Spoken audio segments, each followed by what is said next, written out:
Gimana teman-teman? Apa aku sudah pantas jadi dokter? Tapi sayangnya kali ini aku ingin jadi peneliti. Heran ya, kenapa aku mau jadi peneliti? Karena peneliti itu tidak hanya profesor saja.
Biologi ini erat kaitannya dengan laboratorium, ya. Entah itu penelitian bakteri atau virus atau sel dan lain sebagainya, itu biasanya dikerjakan di laboratorium dengan menggunakan alat-alat laboratorium. Nah, ada beberapa keamanan dan keselamatan yang harus diperhatikan oleh seorang peneliti selama dia bekerja di laboratorium. Apa saja kah itu? Nah, yang pertama adalah aturan umum, kemudian aturan berpakaian, dan keselamatan peralatan. Untuk yang pertama, aturan umum, itu kita harus membaca petunjuk percobaan. Jadi sebelum kita melakukan pengamatan atau percobaan, itu kan pasti kita sudah dikasih tahu apa yang harus kita lakukan gitu ya, untuk melakukan sebuah percobaan ini dari awal sampai akhir. Karena sistematikanya harus benar. Nah, itu harus dibaca dulu agar tidak salah gitu ya. Selanjutnya, tidak boleh makan dan minum. Ini sudah kalian lakukan ya kalau misalnya di sekolah, pada saat kalian masuk ke laboratorium. No drinking or no eating. Jadi tidak ada makanan dan tidak ada minuman di dalam laboratorium. Nah, takutnya kalau misalnya kalian membawa makanan dan minuman, kemudian di situ di meja labnya, di meja kerja kalian itu ada bahan-bahan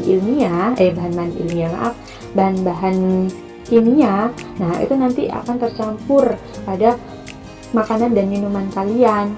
Sedangkan makan dan minuman kalian nanti akan kalian makan, nanti akan kalian minum. Berarti bahan kimianya akan tercampur juga di dalam tubuh kita. Dan itu pastinya tidak baik ya. Selanjutnya, tidak boleh bermain di laboratorium. Tentunya di laboratorium banyak alat-alat, dan alat-alatnya itu kadang juga berupa kaca ya, berbahan kaca. Kalau misalnya kita bermain di laboratorium, lari-larian, kejar-kejaran dengan teman, alatnya pecah, nanti gimana ya? Tuh.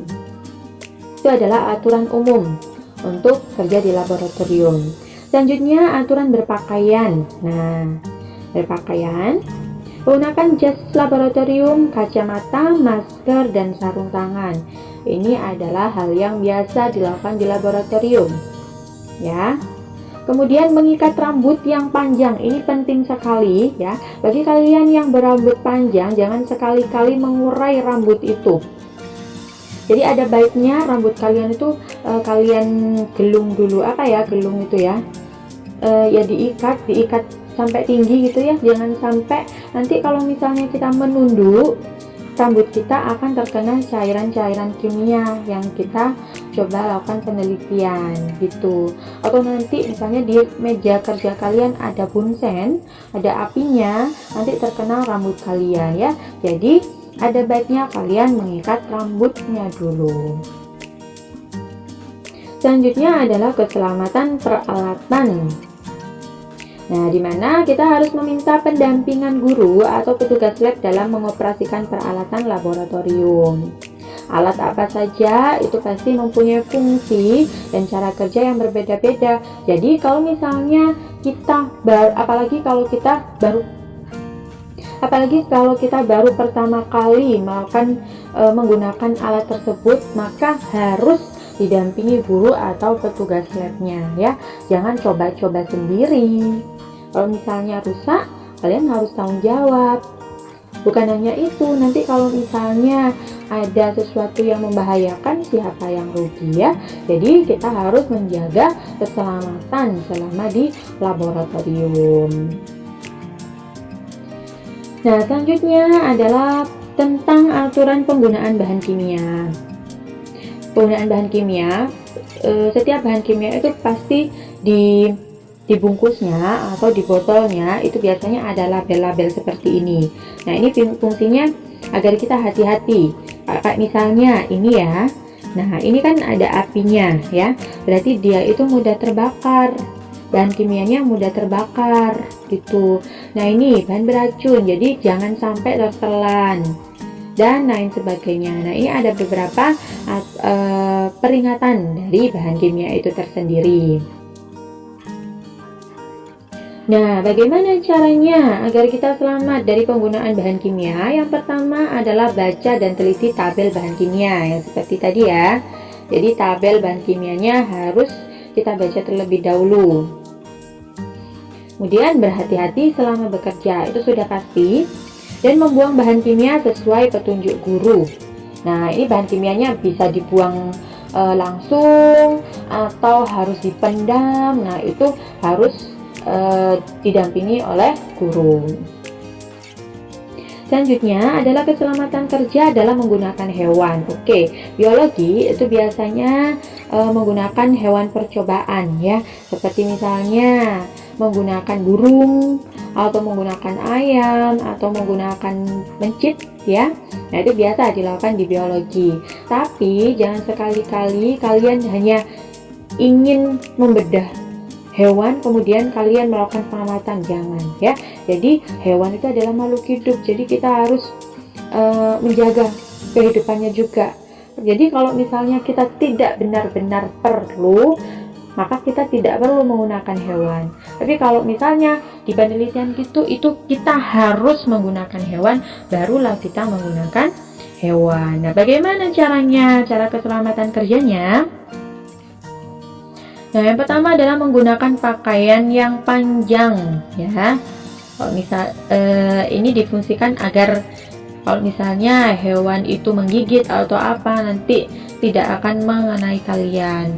Menggunakan pakaian panjang juga mencuci tangan setelah melakukan percobaan ya. Takutnya nanti ada hewan-hewan itu yang banyak membawa penyakit ya bagi kita. Jadi jangan sampai kita itu terkena penyakit dari hewan.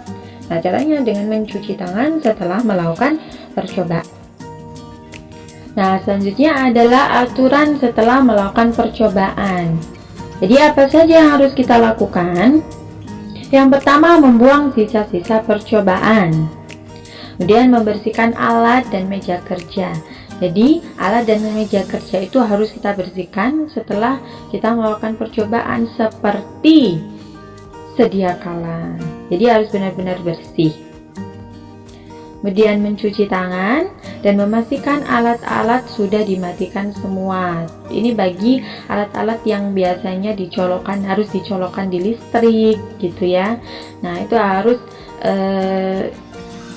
kita lihat gitu apakah sudah dimatikan semua. Jangan sampai ketika kita meninggalkan laboratorium masih ada alat di situ yang menyala dan nanti akan membahayakan yang lainnya.